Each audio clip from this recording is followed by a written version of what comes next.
Livro O Poder do Subconsciente, capítulo 19. Iniciando o capítulo 19. E lembrando que esse livro tem 20 capítulos, então, ou seja, a gente está quase chegando no final. E para você que está assistindo hoje pela primeira vez, você pode acompanhar essa leitura completa.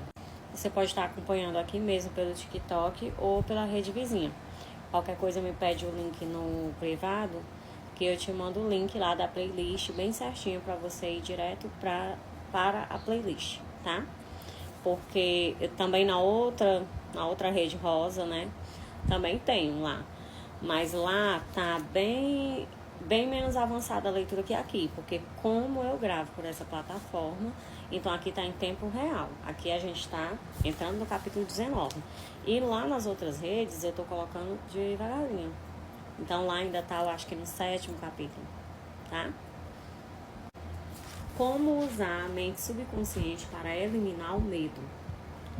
Um de meus alunos foi convidado para discursar no banquete anual de sua associação de classe. Ele me confessou que estava apavorado com o pensamento de falar para milhares de pessoas, muitas das quais importantes em seu campo de atuação. Ainda assim, venceu o medo da seguinte maneira. Durante várias noites, sentou-se durante 5 minutos numa poltrona, dizendo a si mesmo em tom lento, tranquilo e positivo. Nem preciso dizer para quem está acompanhando, mas como chega gente, todo dia chega gente nova, né? Então tem gente que não ouviu ainda. Vamos repetir. Antes de reprogramar qualquer coisa, você precisa de entrar em estado de relaxamento. Ou estar em estado de relaxamento, que seja assim que acorda ou quase dormindo. No caso, ele foi para uma poltrona, então certamente ele fez as respirações, acalmou ali os pensamentos antes de fazer a afirmação, tá? E a afirmação que ele fez, né, em tom lento, tranquilo e positivo foi: vou vencer esse medo. Estou vencendo nesse instante. Falo com tranquilidade e confiança. Estou relaxado e à vontade. Dessa maneira, ele pôs em ação uma clara lei da mente. Ao chegar a hora, venceu o medo e fez um discurso muito aplaudido. A mente subconsciente é sensível à sugestão. É controlada por sugestão. Quando silenciamos a mente e relaxamos os pensamentos que povoam o consciente, mergulham para o subconsciente. O processo assemelha-se à osmose, na qual ocorre uma mistura de fluidos separados por uma membrana porosa. À medida que essas sementes positivas ou pensamentos seguem para a área do subconsciente, elas crescem segundo a sua natureza e nos tornamos equilibrados, serenos e calmos. O maior inimigo do homem. Alguém já disse que o medo é o maior inimigo do homem. Está por trás do fracasso, da doença, das relações humanas insatisfatórias. Milhões de pessoas têm medo do passado, do futuro, da velhice, da loucura e da morte. O medo, porém, é apenas um pensamento na mente. Isso significa que temos medo de nossos próprios pensamentos. Uma criança pequena pode ficar paralisada de medo quando um coleguinha lhe diz que há um monstro embaixo da cama, que irá pegá-la durante a noite.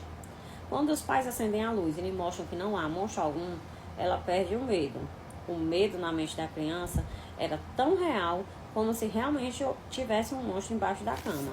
Ela foi curada de um pensamento sem fundamento algum na realidade. Não existia aquilo que ela temia. Da mesma maneira, a maioria dos nossos medos tampouco tem fundamentos na realidade. Eles nada mais são do que conjuntos de sombras sinistras, e sombras nenhuma realidade tem. Faça as coisas que teme.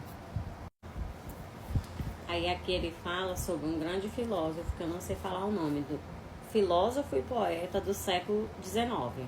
O primeiro nome é Ralph. Esse poeta disse o seguinte: faça a coisa que teme e a morte do medo é certa. Vou repetir para virar um corte. Faça a coisa que teme e a morte do medo é certa. Houve época em que eu era tomado de um medo incrível só em pensar em falar em público. Se tivesse me curvado a esse medo terrível, Tenho certeza de que você não estaria agora lendo este livro. Eu até pausei, porque eu pensei em mim mesmo, né? Se eu tivesse me curvado a esse medo, eu me curvei a esse medo por muito, muito tempo. Mas consegui, né? Não mais me curvar a esse medo, consegui enfrentar. E só por isso você hoje está me ouvindo. Tem gente aqui que me acompanha aqui sempre nos vídeos, que sabe que a gente conversou no privado e eu falava que eu precisava começar a gravar, que eu sentia necessidade, mas não tinha coragem. Então hoje estar aqui com o celular ligado, com a câmera ligada, falando, era uma coisa improvável. E não era improvável há 10 anos atrás, não. Era improvável há alguns meses atrás. Vamos lá, né, para a história dele. Outra hora eu venho contar a minha. Eu jamais teria conseguido passar aos outros o que eu aprendi sobre o funcionamento da mente subconsciente. Venci-o seguindo o conselho de Hermes. Tremendo por dentro, dirigi-me a plateias e falei. Aos poucos, tornei-me menos medroso, até que finalmente me senti à vontade suficiente para gostar do que fazia. Comecei mesmo a esperar com prazer a oportunidade de fazer palestras. Fiz o que tinha medo de fazer, e a morte do medo foi inevitável. Quando dizemos positivamente que vamos vencer os medos e chegamos a uma decisão final na mente consciente, liberamos o poder do subconsciente, que começa a fluir de acordo com a natureza de nossos pensamentos. Superando o medo da plateia. Em um capítulo anterior, descrevi o caso de Janete, uma jovem cantora de ópera cuja carreira fora interrompida por um caso terrível de medo da plateia.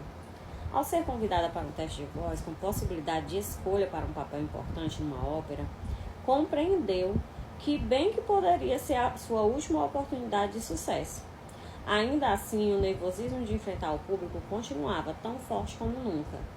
A menos que conseguisse vencê-lo, sabia que fracassaria mais uma vez. Como maneira de superá-lo, ela isolou-se em uma sala e fez o melhor que pôde para relaxar o corpo e a mente, com o objetivo de repelir a sugestão de medo que lhe dominava o subconsciente. Repetiu devagar, tranquila e convictamente as seguintes palavras. Copia.